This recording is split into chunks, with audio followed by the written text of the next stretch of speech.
Nabi ﷺ allowed army to start and to begin from day one, it will be a militant state. It will be a police state.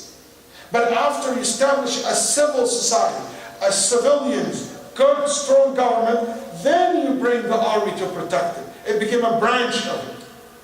It's not like these days when we see countries, they say country has armies. No, some countries, they have army who have a country.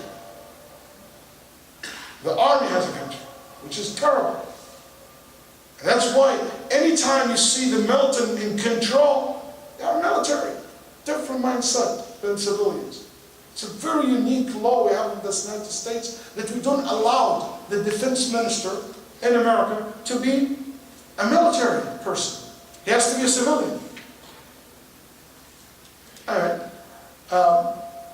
Nabi sallallahu alayhi wa sallam did not just do the state this way, but also he made sure that there's good economy, a strong economy. Now that's another area where the Prophet focused on.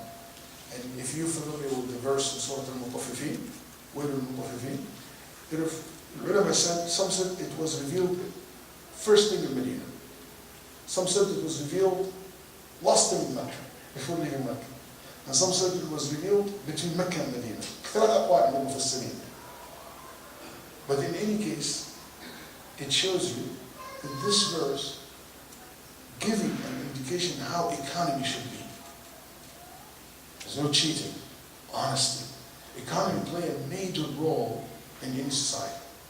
You can be religious as much as you want. If there's no economy, people won't care for you. You can be the strongest military force in the world. Russia, the Soviet Union, had more clear nuclear weapons than any other country, and it fell apart because of the economy. Economy play a major role. That's why if we want to make a change in society today, you know what? Let's make sure that we are economically strong community. We contributing to the economy of the state in a big, clear way. I saw Muslims in some states are never respected, nobody cares for them, even though they are way larger number than other Muslim other states. Why? Because in these states, Muslims do not play a major role in the economy of that state.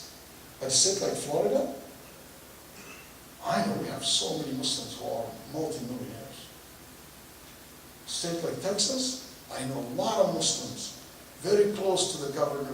Why? Because of their contribution to the economy. The more Muslim community is an economically strong contributor, the stronger the society and community will be.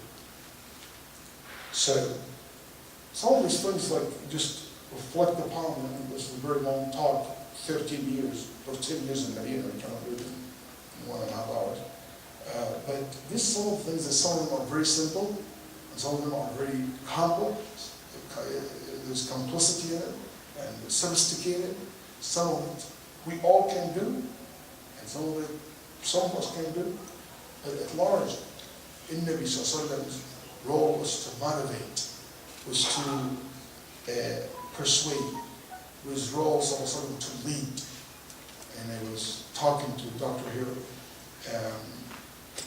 after Friday, and I said, in my experience in the Muslim community, I found a lot of good managers in the Muslim community, but I found very few good leaders. Our community does not need good manager as much as it needs good leaders. We need both, but we need great leaders for the Muslim community. Leaders are the ones who make change, even if they don't have a title. They make positive change and impact on people.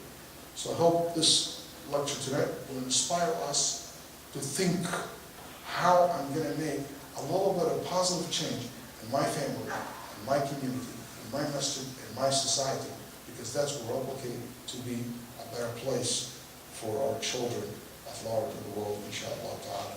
Thank you very much for having me, and I'm sorry it took it so long for my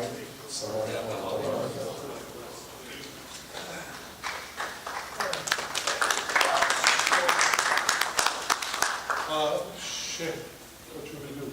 Pray Isha and then maybe have a questions and answers. Yes. So let's pray Isha. And then we can continue a little bit of a conversation with Shay.